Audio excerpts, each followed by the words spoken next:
Okay, good afternoon. I'm Dr. Taylor Triolo, Vice President of the Medical Alumni Association Board of Directors and graduate of the class of 2013. Thank you for joining us for our first installment of the Housestaff Professional Development Series. This series was developed in response to what the CU Anschutz Alumni Relations Office and the CU Medical Alumni Association had been hearing from our house staff, a need for more professional development. So whether you graduated from medical school at the University of Colorado or are here completing your residency or fellowship, each of you are part of our community and alumni family. The Housestaff Professional Development Series is just one way that we're here to support you, and I encourage you to reach out to myself or Vanessa Duran about other alumni resources. Before we enjoy our presentation, I'd like to introduce our speaker, Jon Appino. After obtaining his BS with a pre-med focus, Jon decided on business as a career over medicine. He spent the next 12 years working in both large-scale and startup pharmaceutical and biotech companies in multiple roles. Jon completed his MBA in 2006 and launched his latest company, Contract Diagnostics, nearly a decade ago in 2011. His passion about the education of physicians with regards to the non-clinical aspects of medicine is evident in the work he does. Contract Diagnostics is the only firm in the country with 100% focus on assisting physicians in the understanding and negotiating of their employment agreements and compensation structures.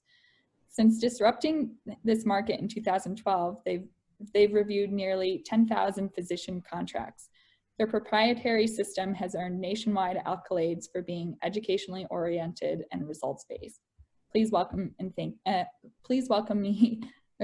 join me, in welcoming Jon Appino. Thanks so much. Yes, thank you guys. Thank you for having me. We love doing these types of sessions, so I really do appreciate everybody tuning in. What we'll do, we'll go through some slides. Obviously there's so much information that we could download. We could literally have hour-long sessions, every single week for the entire year on what to look out for in employment contracts. There's so many different types and so many different situations. It's hard to come together with like a comprehensive, one slot for 30 or 40 minutes and then ask and then do some questions, of course. But I think we've done a good job of putting together the core things that you guys should consider in the entire job hunting process as well as the contract review phase. So we just got a couple of slides. Initially we'll just start out with a quote from me, I guess, from a decade ago. So we love to help people, and that's why we put this company together. The space that we talked about earlier as far as disrupting 10 years ago, and again, this is not about the company, but just so you guys can kind of understand our frame here. We've done nearly 10,000 reviews in the last decade. We have a great system that was built by you guys, but it's the space that we kind of play in. So the company came about from, I had a friend who was who is an oncologist, and he finished his training and had a contract provided. I think it was 30 pages or so, and he didn't know what it said. So he called up a local lawyer and said, "I don't know what this says. Can you please help me understand it?" So the attorney charged him, I don't recall what it was, $500 or $700 or whatever it was, and looked at the contract for my friend and said, "It all looks fine. Here's how you can terminate. Here's what a couple of things you need to know." And that was it. 20 minutes later, my friend had said, "Well, what are these RVU things? And how about this compensation? It says this number. I don't know if this is fair or not for this position." They talked about partnership. What should I know about being a partner in an oncology group? And the attorney didn't know anything about that. He just said, "Look, I'm the lawyer." So legally, the contract looks fine. And we thought that there was a better way to educate people around this. So that's what when it talks about creating a unique space, we love to coach, we love to teach, and it's one of the reasons that we love doing presentations like this to talk about what you guys need to know. So with that said, we're not going to say anything about the company today, of course, or our role or our frame. We're just going to talk about what you guys need to know to hopefully have a better understanding than my friend did, many years ago when he just was told his contract was okay and go ahead and sign it, and he still didn't understand the RVU structure, or if the pay was fair, or how to ask questions around partnership or anything else. So What are our goals? Well, to balance the knowledge, okay? The employers have a lot of information about how they should pay you and how they want to schedule you and how they draft contracts. And you guys don't get taught this. So hopefully we'll try to balance everything out a little bit today. Want to teach and coach, we'll do that a lot today, and we'll talk about managing risk overall. There's always intrinsic risk with everything that we do, but we'll try to balance it a little bit so you guys can kind of understand how to make that decision. So we'll talk about everything from a site visit to how to get through the contract negotiation phase. We'll go through kind of a couple of the sections of the contract. Of course, contracts can have 30, 40 sections in them. We don't have time to touch on all of them, nor do we need to. But we'll talk about a couple of important sections as we go through a contract. And then we'll spend good time talking about compensation, very important, balancing that risk. And then, of course, we'll point out red flags. I do have a couple of case studies at the end if we do have extra time. But, of course, we've left plenty of time for questions. And I'll make sure an email goes out later on with ways to contact me directly for any follow-up questions that you guys might have. Okay, so I don't know when everyone starts to look for jobs. We used to see people start to look for jobs around Christmas and then, start having contracts reviewed in January, February, and March for starting in July. And then we saw people, looking in December, and then we saw November, and now it's October, and we are super busy. So I think that people are starting to look earlier and earlier. We have even done, I think 38 now, 2022 contracts.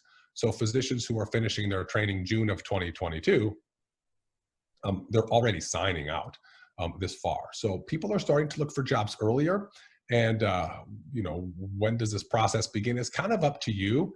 But whenever you guys do want to start the process, we feel that understanding the contract, and if you want to call it negotiating it appropriately, starts when you contact the group and when you show up for the site visit. So a lot can happen on the site visit. Obviously, you're there to sell yourself. We feel it's a time to do lots of due diligence and ask a lot of questions. So selling yourself can be super important, right? Why would you make a lot of sense in the practice? I think showcasing unique skills. I think in essence, you're being interviewed for a good fit, but you also need to interview them to make sure that this is the geographic location that you want to be in, that the group has the resources and the tools that you need to be successful. If you're an endocrinologist, do they have access to a sort of diabetic educator, if that's important to you? If you're a highly trained surgeon, do they have access to the robots that you're looking for? Do you feel comfortable with the colleagues there? I know site visits have been a little difficult the past few months because we've had Zoom visits, if you will. I have talked to many surgeons who haven't been to the actual location of the contract that they're looking at. They've done Zoom calls, and I couldn't imagine how challenging it would be for a surgeon not to actually go to the OR and hear the nurses talk and evaluate, are people happy in their jobs, and the flow of the OR. So I think that a lot of those Zoom calls are going to be challenging for maybe having the right position at the right time for the physician. I think you might see a little bit more people transitioning employment in a couple of years because of it. But whether it's a Loom video, or a Zoom call, or whether it's a site visit live, making sure that you're selling yourself, but also questioning the group on a lot of things. Okay, everything from why they're hiring to how they tend to run schedules. We'll talk about that when we get to the contract sections. But asking a lot of questions of the group, we feel like not discussing pay is a good frame for a site visit. Oftentimes they'll ask you, what are you seeing out there in the market? Or what do you feel like you need for compensation? Or what are you hoping to get? Or what are your expectations? We like if those discussions are just kind of left open, because I think that there's a lot of research that can go on to how you evaluate pay, and we'll talk about that before we get off the call today. But I wouldn't want a physician to throw out a number. Well, I've seen this, and maybe it's overshooting, or maybe it's undershooting yourself. I wouldn't want the group to, if they said, well, what are you looking to gain? And you said, I'd like to have a salary of $200,000, and they come back with the salary of $200,000, and you contact a firm, and maybe they think that the pay is low for the risk in the agreement. It can make it challenging to negotiate later on if you have discussed pay up front and they're meeting all expectations. Okay. We feel it's great to discuss timelines with them. So once you're there, what are the next steps? Will I get an offer letter? Will I receive a contract? Maybe they've got other candidates that they're having on site visits or they're interviewing. What do the timelines look like? Because if you guys are balancing multiple offers, or if you want to be signed by a certain time, it's important that they understand your timelines and that they can meet them in terms of moving you through the process. Is the offer letter going to be, a couple of days later? Or is there going to be a contract drafted and you won't hear from them for 3 weeks? So understanding what their timelines are, if it's a letter of intent and then a contract or straight into a contract, can be super important during that site visit. We do see letters of intent about 1 out of 5 contracts. So this can be a very important point that we feel is worth talking and negotiating about. Letter of intents, they contain a lot of things. We've seen them to be, a text message, if you will, maybe a little informal, and we've seen them to be a 13-page document. They often contain details on compensation, maybe bonus structure. They might have information on vacation or some benefits. Sometimes they'll reference non-competes or malpractice insurance. They're oftentimes not detailed. So an offer letter may say malpractice insurance is provided, but there might not be any more specifics. What type of insurance? What about tail insurance? It might say a non-compete will be included in the agreement, or it might say it's a 1-year, 25-mile non-compete, okay? So sometimes offer letters have those in there, but most often it's just kind of defining compensation terms. The group wants to know, are we in the ballpark, and are you wanting to move forward with what we have? As in to not spend more of our time. We're not going to have a contract drafted for you if you are expecting 30% more pay. We do feel like these are great points for negotiating the offer letter phase. I've talked to too many physicians who have signed the offer letter and then contacted us later. We feel the pay is low and they have a difficult time negotiating later on because they had already, in essence, agreed to the terms financially.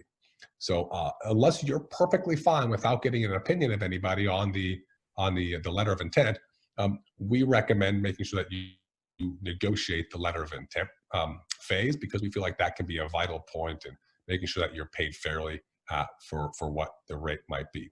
Some letter of intents can be binding and others can be non-binding. So we've seen letters of intent that have said, by signing this, you're in essence agreeing that you're not negotiating, you're not talking with anybody else, and you will sign the contract when it comes in. Please sign here, and they'll sign as well. Other times we'll see almost like a Word document, and there's nowhere to sign, and just someone kind of scribbled it. There's no details on even the practice name. It's very, very informal. So some can be binding, some can be non-binding. It's important that you guys know which one you have. Some physicians want to have 5 offer letters and then go through all the offer letters to establish risk and then decide which one they want to proceed with. Some people do proceed with 3 or 4 different offers after offer letters, depending on how the offer letter is structured. You could discuss risk. So we'll talk later on about balancing risk and what you need to give up. But one of the things that we do feel is important when you look at the letter of intent phase is maybe the salary is low, but maybe the contract has more vacation time, and the letter of intent doesn't state vacation. It just says you'll have benefits, including time off. Maybe there's a large signing bonus, but maybe it's because there's too big of a non-compete that's not acceptable to you. Or maybe you have to buy malpractice insurance later on. It could cost you significant money. So maybe you want to negotiate more money up front if they're not going to provide you a comprehensive malpractice plan. So we do feel this is a good time to discuss most details in a contract, from malpractice insurance to non-competes to benefits, and of course, including compensation. So if we walk through a couple different sections of the contract, like I said, there could be 30 or 40 sections. We won't go through every single one of them. A lot of them are standard for employers, but we will talk termination. We will talk about malpractice insurance and restrictions, and then we'll talk, of course, penalties and damages. Obviously, there's also sections around compensation and around your duties or your schedule, and we will spend significant time on those as well. So if we look at term and termination, some contracts can be effective when you sign. Some can be effective when you start. So it's important to know if they become effective today when I sign, or if they become effective next year when I start working. We see term lengths to be 1 year, 2 year, 3 years, or 5 years. It varies significantly for a variety of reasons. Most contracts are evergreen in nature. So there is, even though there's a specified term, it's for 2 years, the contract automatically renews. So it doesn't really end, it just kind of continues in perpetuity. Termination is super important if the relationship ends up souring or if you end up wanting to leave. No cause terminations or without cause terminations are present in about 94% of contracts. So even though there might be a 3-year term, it might actually be a 60 or a 90-day contract, because most contracts say either party can terminate without cause in 60 or 90 or 120 days. So if that's the case, even though it's a 3-year term, there's really no guarantees outside of that minimum without cause termination period. We usually see them from both parties, so the employer can terminate without cause, the physician can terminate without cause. Like I said, those ranges are typically 60, 90, or 120 days. We do see some longer in academics of maybe 6 months or 180 days. We do in some markets with some specialties see longer. Just this week, we saw a highly trained neurosurgeon that had a 365-day notice period. So important to know, if you don't like your job and you want to walk away, if you're contractually obligated to give them a year's worth of notice, it might be something that you guys would like to know. Some contracts do state that you cannot terminate for 2 years or 3 years. So it may say the initial term is 2 years, and after the initial term, either party can terminate without cause. We're seeing that more now. In our slide deck, we don't have it in this one, but we used to have a lot of slides around supply and demand curves of physicians and how everyone's seen the gap in terms of how many physicians are needed and how many patients are requiring physician care. And it's significant. I think, depending on what stats you look at, 100 to 140,000 is the delta as far as the supply demand curve, as far as how many physicians are not around to help. So we are seeing some employers that are locking people in. You can't leave for 2 years or 3 years. So the without cause termination may not start until after the term. So something super important to keep an eye on. Immediate terminations are fairly typical. Know them well, but they're most often things like if you are removed from the medical staff, if they can't obtain malpractice insurance on you, if you lose your license, or maybe death or disability, or something like that. We talked minimum term lengths already, as far as a no cause termination that doesn't start until after the initial term or after the initial year. So term and termination are in all contracts. They should be very clear with how you can walk away, and you should understand your obligations with how the employer could potentially let you go as well. Restrictions, another very important section in contracts. Most everyone has heard of the term non-compete.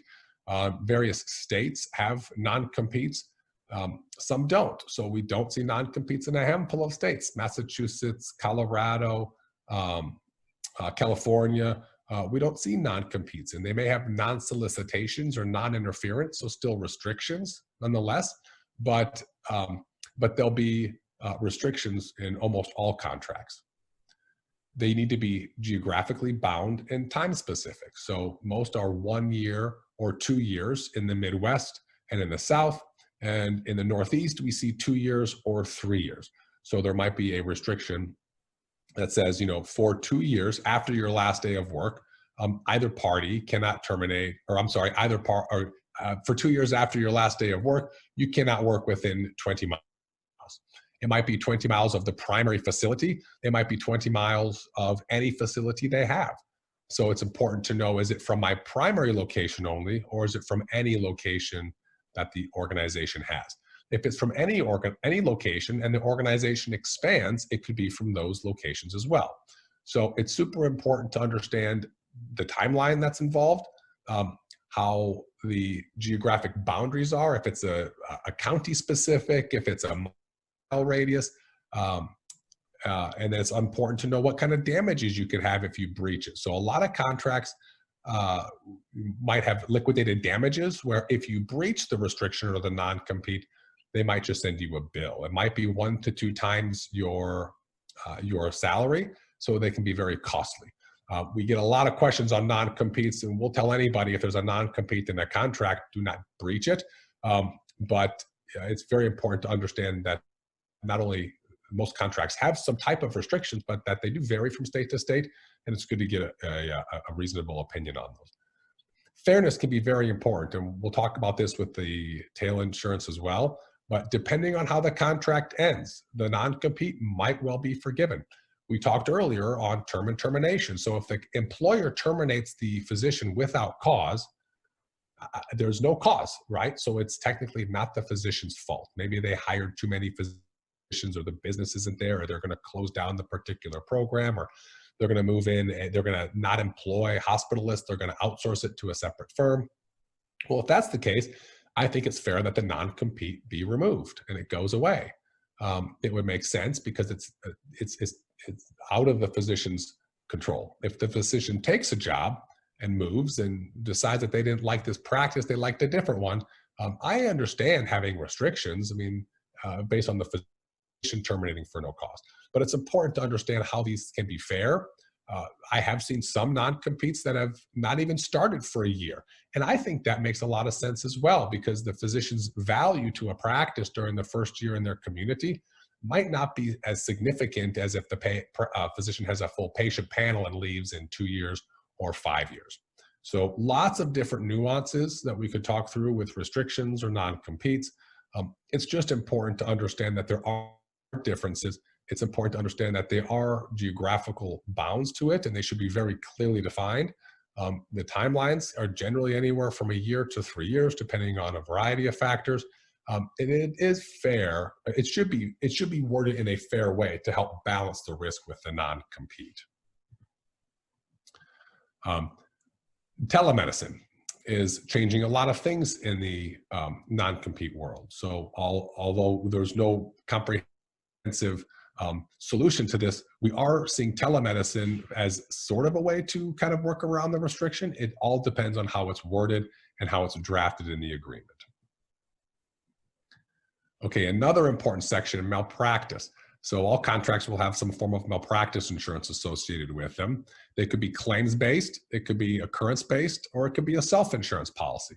So if it's a claims-based, it's generally cheaper. These are typically given by by private practices. Some hospital systems utilize claim policies. They do often require tail insurance. There could be different types of modified claims or slot claims, but most claims policies will need a tail insurance policy. The cost for a tail varies by specialty. It varies by years of employment. So a claims policy typically matures for the first 5 years or so, and then a tail insurance is generally a multiple of your annual premium. So and it generally ranges between 1.2 and 2.5 times the premium. So an example for a claims policy, if you pay $10,000 for year one, it might be 1.2 times your premium to tail out. And I'm using just generic numbers. If it's $13,000 in year two, and then $18,000, and then $24,000, and then $30,000 over the course of 5 years, the multiple would go up as more risk for lawsuits happen. If you are in a highly litigious specialty, it could be higher, of course.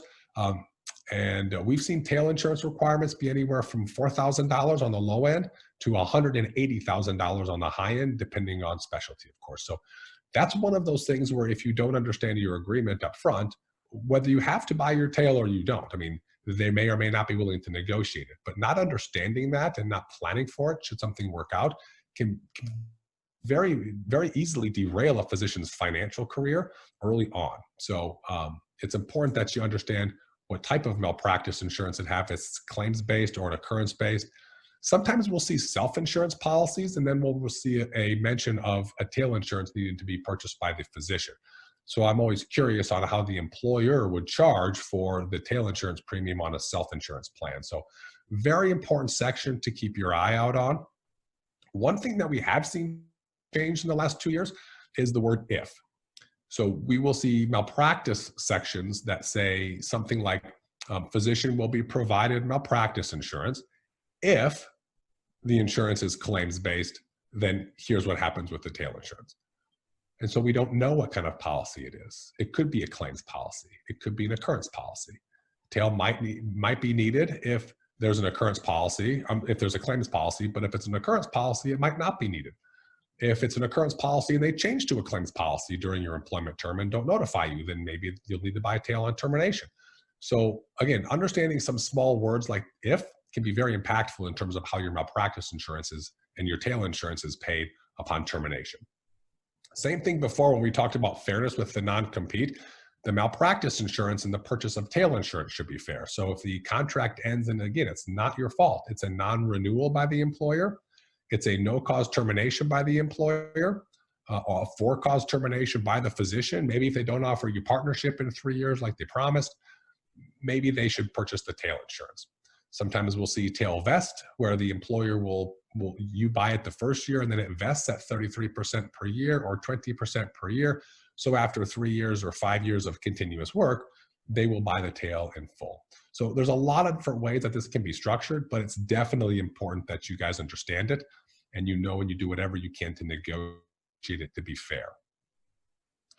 All right, schedule and compensation. We'll talk a lot about schedule. We'll talk a lot about compensation. But for the schedule portion of the agreement, we see sections that are called duties.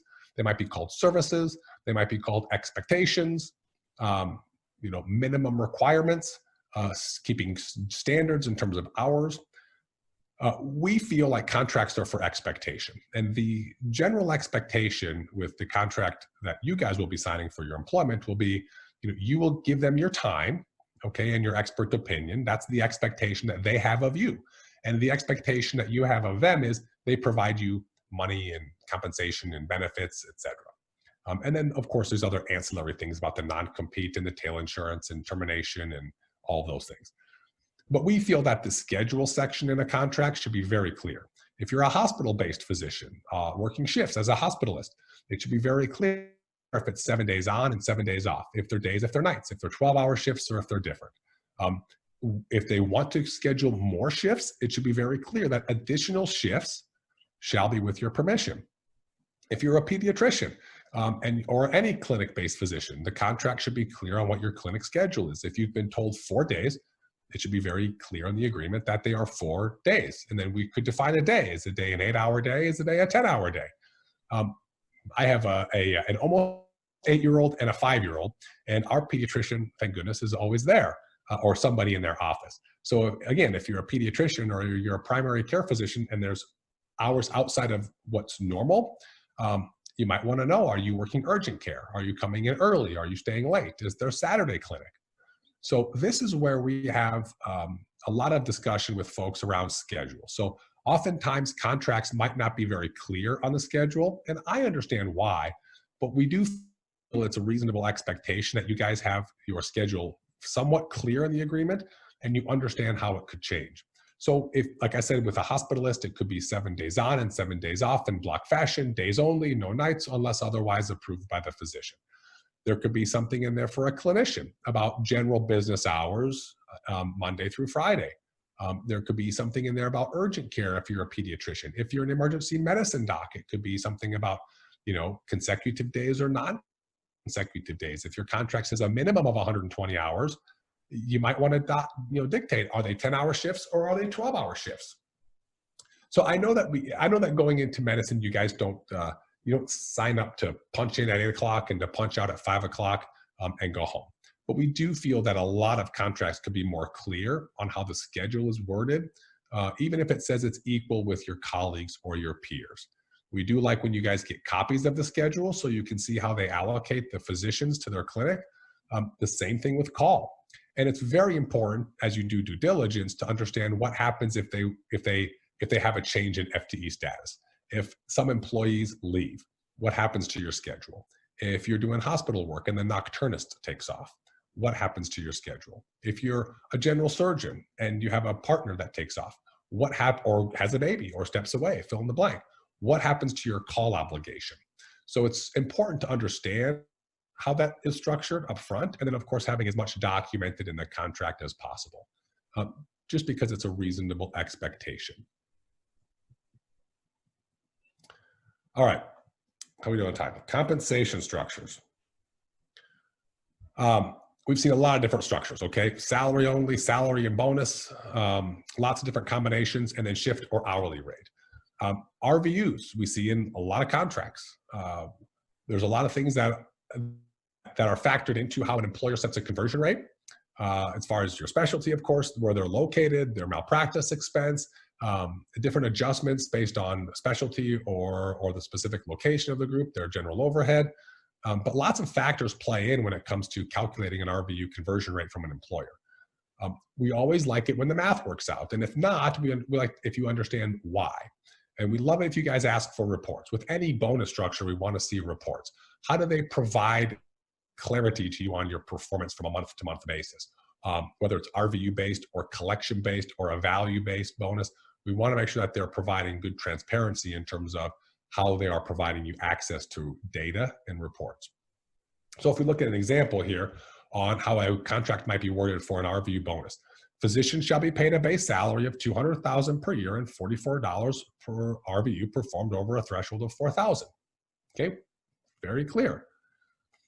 So if we walk through this together, so if we just do basic math, okay, so 4,000 RVUs for 200,000 yields an RVU conversion rate of $50. So my first question, if I was a physician with this model, would be, hey, just out of curiosity, why are you paying me $50 for the first 4,000 and then $44 thereafter? All right. I also know it talks about per year. Well, what type of year? Is it a contract year? Is it a calendar year? And is it prorated for a partial year? So if I generate 3,000 RVUs in 6 months and then I leave and I move away, do I receive a bonus or not? It depends on how the contracts were. If 4,000 is the threshold, you develop 3,000. And so the answer is no, you didn't cross the threshold. If it's prorated, of course, they've not paid you 200, they've paid you 100. And if you've worked there for 6 months and it's prorated, it would be 2,000 for the threshold. So in that situation, of course, you would. But we wouldn't know those things until maybe it's too late if we don't do due diligence on the contract and the compensation structure and understand what questions to ask. Some places, and this isn't the same with a collection-based bonus, which we'll talk about later on, some places might have a kicker in place. If not, you may want to suggest one. So maybe with this physician, I would say, maybe you ask them for $50 in the RVU and ask them what their expectations are. And if they say, oh, we would be thrilled if you did 4,500 RVUs a year. Well, maybe you put a kicker in there that says if I do $4,750 per year, I get $52.50 an RVU or $54 per RVU. So you're incentivizing yourself, or they're incentivizing you to go that extra mile and do those extra shifts, okay? So RVUs very common in physician contracts. We see them a lot, of course, with large physician groups or hospital-based employed positions. Collection bonuses, private practices, we see these a lot, all right? Varies so much across specialties. Most often, you'll see the example below, 200,000 and then a percent over a threshold. So same as the RVU bonus, it's just a little bit different. Most often we see 2 times your base salary and then a percent, generally 10% to 50%. It depends on the specialty and the situation. Some specialties like ophthalmology have a higher ratio, anywhere from 3.2 to 4.6 times your base salary for a variety of factors. Same thing. If I look at this, I have different questions. So physicians paid a base salary of 200 per year and 30% of net collections over 400. Okay, is it prorated? We want to know. It doesn't say. What is the definition of net collections? Is it based on, is it based on the collections into the practice? Is it the collections less cost? So if you collect $1,000 for a Botox procedure and the cost of the Botox itself is $600, the delta is 400. Do they capture the 1,000 or the 400? If they're looking at profitability, we've seen, maybe it doesn't say net collections, it says receipts, or maybe it says billings, or maybe it says profitability, or gross collections. There could be all these different definitions that are important to understand on how the contract is set up. Same thing, we want to see reports. We want to know how they're going to provide the information to you. We want to know what their expectations are, so you can look at those reports and understand if you're meeting those expectations or exceeding them, or if you realize that you're not meeting them, okay? If there are profitability calculations in how they're calculating a bonus like this, you should know what's in your control. If they're calculating rent, is that within your control? If they're calculating the cost of the Christmas party or about your CME dollars, you could maybe spend less on CME and increase the profitability, or maybe you spend more. Maybe your signing bonus is taken into account in terms of how they're calculating your total for the year in terms of the threshold you need to cross. So a lot of things can be in play with collection bonuses. They're also a little more difficult because all of us on the call today know that if I'm your patient and I see you and you send me a bill for $100, I may not pay it today. I may have a copay I pay today. My insurance company may pay some in 25 days or 37 days, and then I might settle up and pay the rest in another 50 days. So if you're on a collection bonus, it's important to understand how termination pay works. We feel it's fair to ask for twice your average collection times to continue the 30% in the example that we have below.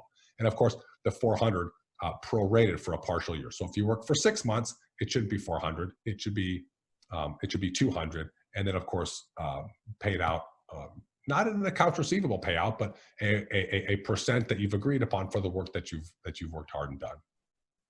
We see value in quality pay.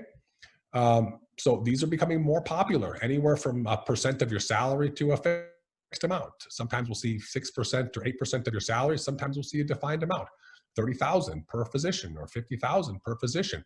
Understand timelines, understand how they're calculating these, and same thing, understand what's in your control. So sometimes they'll have just general patient satisfaction for the entire system. They might have a value component, which a part of the value component is the profitability of the hospital system, which is of course out of your control and difficult this year with COVID. All right, understand, same thing, timelines and proration. So if this is a calendar year or a fiscal year, when is it paid out and how is it paid out on termination? So sometimes it may be a fiscal year. So it starts in, or maybe in an academic year. So it starts in July and runs through June. But if you start working in September, you don't qualify. Or maybe you qualify for a prorated amount. So it's important to understand how these timelines lined up with value pay. We could talk about evaluating pay all day. We just wrote an article for Medscape. I think it's coming out next week about how to evaluate your particular setup. We feel public data is wrong. I mean, Medscape has their survey. Doximetry has some really good stuff. You can talk to peers, of course. But we feel like a lot of the data published online is incorrect. Every situation is different. If they've hired 5 new cardiologists this year, or if they've been looking for that one cardiologist that they've been trying to hire for 3 years. If it's if you're going to San Diego or if you're going to rural Iowa, there might be big, vast differences in terms of how your pay would be structured. And it's important to understand how to evaluate it in an appropriate fashion, not just looking at a report or talking to a colleague or looking on social media. Lots of options create options. So we talked earlier about having many letters of intent or many contracts. The more you have, the better your options, we feel, are, is evaluating your pay. Is it fair for a particular market? Then, of course, negotiating it as well. And don't be scared. Don't be nervous to ask. This just came out this month. I think it was October 1st, okay, in the New England Journal. We don't need to go into this. I think everyone's aware of the data, but it's not something that we just started seeing this year, of course. This is from 2019. There was data written in 2018. Here's another one from 2018. This is from 2016. This is from 2012. This one here is from 2004. And this is from 1976. So we could spend a week talking about this, okay? But it's important to understand what's fair. And we do see that things are not always as they appear regarding compensation. Men and women, J1 waivers and citizens, Ivy League training to not. So sometimes there's a very legitimate reason for differences in pay within a department. And other times there's not. So it's really important that you guys understand how you're paid and how they set it, okay? So how do we question pay? These are some of the questions that we run over with our folks. You will notice none of these are, can I have more money? Okay, we're just questioning them to see if it makes sense to ask for more, okay? What are the ranges for production? How was COVID handled? How often do you guys reevaluate pay? How do you set compensation? Is it based on MGMA? Does it get reevaluated every third year? Is everyone paid the same flat rate for doing a shift in the hospital? Or are there differences? And in these discussions, of course, it might come up where you could ask, okay? So do you ask for more? It depends. If they say, if you say, how do you set compensation? They reply with that, everyone in the department is paid the same. Okay, maybe asking for more is not a great question. Maybe a better question would be, when was the last time you updated it? Oh, 3 years ago. What metrics were used when you guys updated it? We use this survey and that survey. So do you think every 30 years reasonable to update it? And if so, if it's updated this year, would I be under that new model? Okay. So how do you ask these questions, I think are important, but also making sure that you have the discussion and do the due diligence. You need to balance your risk. We talked earlier about time for money. So these things should be very clear in the contract. You need to understand what your call obligations are. You need to understand what the structure of the compensation looks like for it, and that it's fair. If we go a step further in terms of accepting risk, I mean, every contract has risk. I mean, everything we do has risk, right? You could get hit by a vehicle or a car accident on your way to work, but work, brings you joy and compensation and relationships and everything else. So we take risks all the time. And signing a contract the contract will never be perfect with no risk. So how do we balance, a bigger signing bonus with a non-compete? Maybe you want no signing bonus and they remove the non-compete. How about tail insurance? Maybe they'll provide a retention bonus, but yet you still have to buy your tail insurance. Maybe you want a higher salary and they won't give it to you, but they'll give you more time off. All right. Maybe you want to increase your base salary, but that means they're going to increase the bonus threshold. Or maybe you want a lower salary so you can easily bonus. How do you balance call and schedule with partnership questions? All these are very important questions when it comes to accepting risk, because no contract will have no risk. But it's important to know, based on the terms, how is this acceptable to you and your situation? You want to be here forever. You want to be here for 2 years. Partnership's an option. They could get bought up by private equity. Understanding the risk associated with a deal and then being able to accept it or negotiate certain points to make sure that there's more reward for the risk that you're taking on a provision, we feel is super important. So how do you negotiate? I think I don't know if everyone's heard of BATNA or not. It's the best alternative to a negotiated agreement. So if your best alternative to finding an agreement with the employer is you don't have a job or income, you don't have a whole lot of negotiating capital. That's why we like to have more offers. That's why we like to have you guys search early, because if you don't find a happy medium between what they're offering and where you want to be, it's easy for you to transition and find a new position with better terms. All right. If you wait too late and market's saturated, you might not have a whole lot of options. So find out what your best alternative to a negotiated agreement is. We don't like to look at it as winners and losers for negotiations. We like to think that most everyone has the same goals, right? Providing patient care, being involved in the community, continuing your training, making enough money to support your family. They need to make enough money to support the system and all of the employees. So we like to think of it as everyone has the same mutual goals and there's no winners or no losers. It's just about doing the right discussion. That brings me to the next point. Some places it's a negotiation. I want this changed. I want this modified.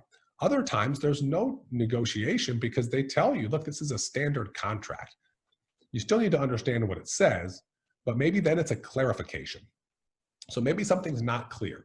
Maybe even though they're not going to change the schedule portion of it, it says you'll work at least 40 hours and there's no details on call. Maybe they're not going to change it, but it doesn't mean that you couldn't ask a lot of questions about how they handle staff changes or what their plans are for the department. If they have plans to add any other locations, how call has changed in the past. Would they compensate you if it was over a certain amount?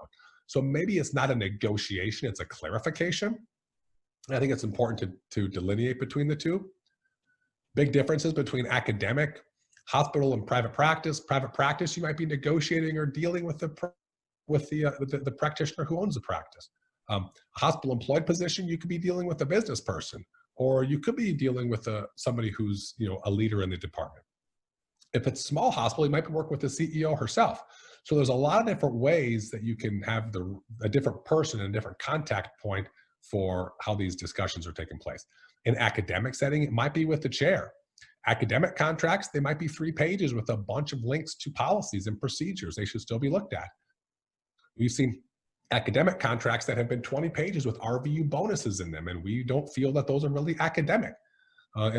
So I think if it's an academic contract, but it has 20 pages and RVU bonuses, I think you should treat it as any employed situation. But there's a different way to negotiate, I think, with everybody. I would tell you guys this: don't be scared to ask questions. Any practice that isn't willing to share information or answer questions, to me, would be challenging. I think that they should want you to ask a lot of questions and to do a lot of diligence, so they make sure that you're the right fit for them and you are comfortable with the relationship and how long you'll be there. Changes in addendum, they can modify things for COVID. We saw a lot of that back in March, April, May. There could be compensation structure changes. They might offer addendums to that on your renewal term.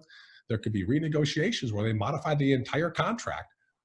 Different laws might change in different areas. They might modify contracts to be more appropriate with that. Red flags. We could talk a lot about this, but no clear I think we touched on most of these, but no clear definitions on pay. So, sometimes it might say you'll have a salary and a discretionary bonus. Well, I don't know what that means, if it's $5 or if it's $50,000. There might be, it might say you might be paid this much in year 1 and to be determined in year 2. So again, how are those things set? We should have those very clear, or at least a big runway to find out how we can negotiate to make sure that we're on the same page in year 2. Too many vague statements. We talked a lot about vagueness around tail insurance or non-competes, or compensation structures, or schedule, or call obligations. If the employer is not transparent, if you're asking questions and they won't answer them, I feel like that's a red flag. I feel they should want all of your questions answered, so that they know that you're making a good decision for your family and for their practice. Because if you make a decision and not happy, it's not only not good for them, it's not good for you. If there's details around malpractice missing, we see that in small private practices. A contract might say they'll offer malpractice insurance, and that's it. We actually don't see a lot of details on malpractice in academic contracts, but those are typically in a policy somewhere, and most academic facilities offer a comprehensive occurrence-based plan. Termination, if it's unfair, maybe they'll give you 30 days notice to terminate, but they need to have you give them 90 or 120 days. I don't think that's fair. They should be equal. So understanding how termination can be structured, understanding how disability is defined in the agreement can be important. And if the restrictions are not clear, if it's overly burdensome as far as the non-compete or non-solicitations, those can be important too. I think we've got time for questions. I put this up there, not because it's about us, but because I want you guys to have your contracts looked at. I want you to understand them. I think we touched on a lot of important things here, but every situation is still unique and different. We've seen physicians literally throw away hundreds of thousands of dollars because they didn't understand a basic provision in their contract. And so I've heard this way too much. I wish I talked with you 3 years ago. So this is not about us. It's about you guys making sure that you invest in having somebody look at the agreement. So I'm here for questions. If you have, I will make sure that my information is sent out. If anyone wants to contact me at all for just for free consults to talk about your situation, to get advice on anything, I can send out, if it's appropriate, I can send out compensation questions that you guys can ask as you do due diligence. We can send out some of those red flags. I think this is being recorded and it will be posted somewhere if you guys want to go back and rewatch it. But I am open to answer any questions if we have time, and of course, open myself up to any questions after today. So thank you for joining and thank you for your attention. I think we touched on a lot, but I wish we had another 5 hours. Well, thank you, Jon. That was really wonderful and incredibly informative. We do have a few questions in the chat and the Q&A, so I'll just run through those and give you a second to answer them. The first one that we got says, could you give an example of how to avoid discussing pay on a site visit if you're asked about it? Yeah, I think it's tough. I think that if they are asking specifically, what do you want to make? I think you just come back and say, I'm sure that whatever you guys offer will be market competitive. Or, I'm looking at having the entire contract reviewed. I know it's not strictly about a number. So I think just defaulting to, look, I'm not here to discuss compensation. I'm here to make sure it's a great fit for you and a great fit for me. And I feel really comfortable about moving forward and seeing that offer. I think is a good way to kind of handle it. But we don't like it. I've just seen too many situations where people have gotten kind of bogged down in a discussion around compensation. And unless the physician already knows this is what my value is in this particular market, with this particular type of practice, it's difficult to have that conversation. And even if we know all of those things, there may be a bunch of risk in the agreement that throws off what the physician thinks that he or she is worth. Wonderful. It's important to prepare for that, of course. And kind of along that same line, if you get an LOI that isn't specific and you haven't seen the contract but would like to negotiate, how would you approach that? Politely declining to sign the LOI, negotiating what's in the LOI, signing it with a caveat? What would you suggest in that situation? So I think it's a great time to have a discussion, and go through those questions that we talked about. How did you guys come up with this? Is this the same way that you pay everybody else? And I mean, they'll give you the letter of intent and say, here's our letter. Let us know if you have questions, or this is due within a week. So they usually don't put it right in front of you and say, sign this right now so we can get a contract to you. So I think as they give it to you and you evaluate it, I think you set up a meeting with them and you talk about it and you ask those questions to decide what it is that you want to ask. I think it's no different than when a physician treats a patient. You don't walk into the room thinking, I'm going to prescribe this medication, or I'm going to do this procedure. You walk into a room thinking, I'm going to look at the chart. I'm going to get a lot of information from the patient. And then based on the information, I'm going to make my clinical decision based on the algorithm in my head. And this process is no different. So understanding what they're offering and why they're offering it, and then which direction you want to go. So I think the letter of intent is a great time to start talking about how do they set compensation? What would they expect out of you for production in year one? And then during that discussion, that's when I think you bring up, say, I realize that you're offering 200. I'm grateful for the offer. I think it really lines up well with my needs, but I do feel that this market would and my skill set would yield a salary of around 220. What can we do to work towards that? Okay. And I think that having a little bit of a middle ground, some people say, well, I should propose a huge amount so we come together in the middle. I think you should propose a reasonable amount and be reasonable. Again, it depends if you're looking at short-term or long-term, but I do think that the LOI is a really good time to discuss compensation. Or maybe the conversation is, I'm looking forward to seeing the totality of the contract, and then we can talk about the terms in the LOI. If you need me to sign this to return the contract or to receive the contract and to establish the full risk profile, then I'm fine with that. But I might have questions and requests based on the LOI's financial terms when we get the formal agreement. So I think it's challenging, and there's not a lot of formal training for physicians on this, but I think they can do their best to kind of ebb and flow and ask the right questions. How does the art of negotiating work as a new resident graduating versus an attending with experience? Does that change what you've talked about? Great question. I think the questions on how they set compensation are still valuable, right? So how do they set pay? Do they value your experience? If you've got 10 years of experience as a hospitalist and you're going to work for a corporate hospital program, they have a flat rate. There may not be any difference between someone who's been there for 12 years and a brand new grad in terms of the shift differential or the rate that they're paying per day or per night. Maybe then you have more capital in terms of negotiating a signing bonus or something different. But there are lots of differences if you've got vast experiences and you're going to start a program somewhere in an academic center and you're going to jump into a leadership role. That's a much different situation, of course, than I'm taking my first job out of training. So I think it's a great question, Margie, but I think it's so unique and dependent on the different situation. If it's with a private practice and you're going to bring over 1,000 patients, that's a much different situation than I'm a new grad and I just want to have a job and start off somewhere. So I think there are definitely differences in how the discussion happens. I just think it varies so much from situation to situation and physician to physician. It's hard to create a copy paste.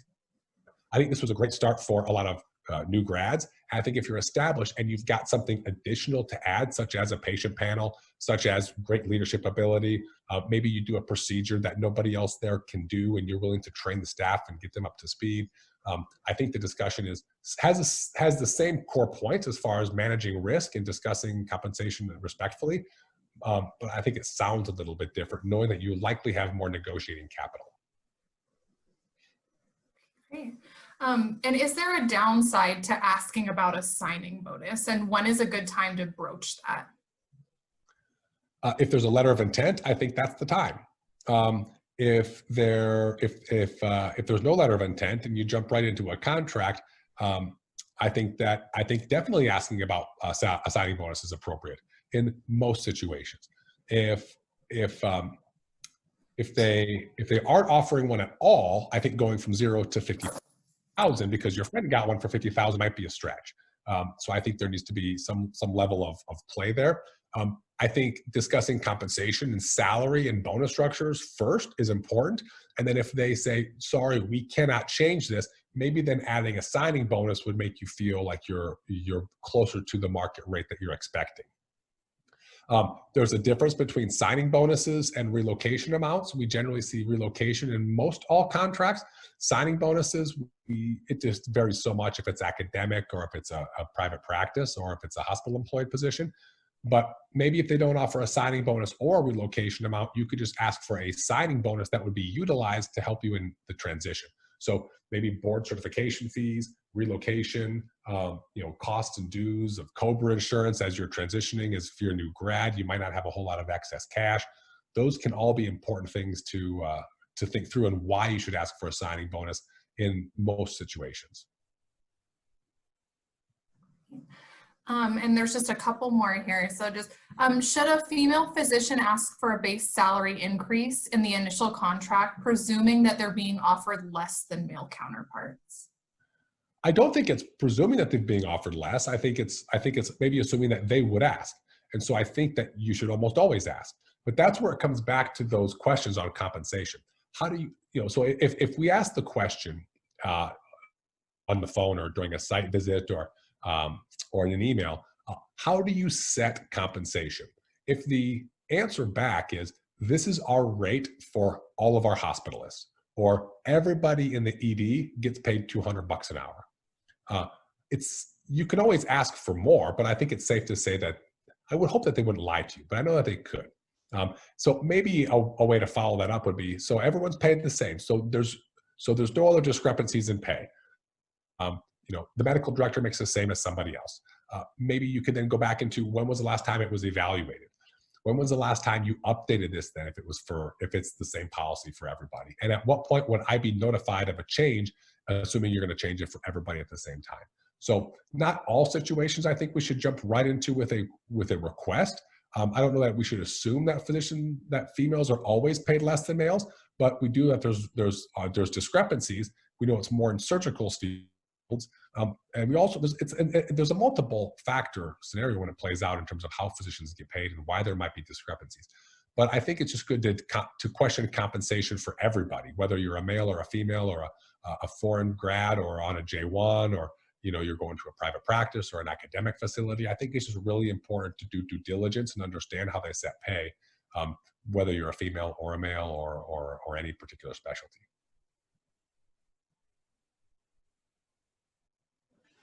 Oh, you're on mute. Oh. We just have one more question that is a little bit more specific regarding exceptions for military spouses about moving. For instance, if this person didn't like their job, but they aren't able to move because they're a military spouse, or if their spouse was moved for military reassignment, have you had experience negotiating around stuff like that? So I don't know if the military contracts are a little bit different, right? So often the military relocates you. So first you might not need relocation. You can reallocate that into a signing bonus. As far as how the contract's lined up, if you're on service and you need to leave and you need to go and be deployed, we do see contract language that does protect positions for certain time frames. But as far as like them forgiving a non-compete in a situation where they can't move, we don't see language on that. That might be a reason that you could negotiate a non-compete out, but we haven't seen any particular language on those things. I'm not aware of any particular rules or regulations around military spouses and how they would or would not be restricted in terms of post-employment. But we definitely do see non-competes in those situations. And again, it all comes back to balancing risk. So if that's a risk that you're going to take, what's the particular reward for it? So it all comes down to understanding the agreement and making sure you're doing your due diligence. But we don't see any particular changes in military spouse contracts. But I do think it's an interesting thing to think through in terms of how would their non-compete be viewed when they can't move. I think if you would ask the employer, I think they would say, with all due respect, that's not our problem. I think they would say, look, we've got to protect our business interest, and therefore we're not going to have you working here. If you don't want to work here, maybe there's a carve out for the VA, or maybe there's a carve out for academics if they wouldn't think that would be competitive. And just because there's terms in the contract doesn't mean that it can't be negotiated on the way out. So this wasn't in the slides, but on termination, there might be a way that you could negotiate. So maybe you have a 20-mile non-compete. Maybe you need to pay back a $20,000 signing bonus on termination.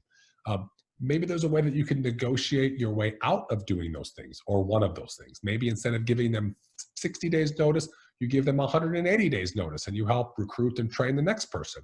And in return for that, they're going to forgive the non-compete, or they're going to forgive the $20,000 that's repaid to them for the signing bonus, or something similar. So I don't know that we've seen anything specific for a military spouse, but I do think that that would be a good negotiation topic to discuss with the employer. And maybe on termination, there's a happy medium with, how about I don't go here, but I do go here? Or am I able to do this and not able to do that? I think would be impactful. We are seeing a lot more deals in telehealth, and the way that telehealth is I don't want to say getting around a non-compete, because it all depends on how the non-compete is worded. But the way that a lot of employees are using telehealth as a way to kind of wait it out, if you will, is very interesting with regards to how non-competes are. We haven't seen them dramatically change yet to accommodate telehealth medicine or telehealth. So it'll be interesting to see how that flushes out over the next couple of years as well. Well, great. Well, thanks so much. We'd like to be respectful of everyone's time, and John's graciously offered to stay on and continue answering questions, but I wanted to mention a few things for those of you that need to leave. So thanks to Jon for joining us today on the insight on contract negotiations.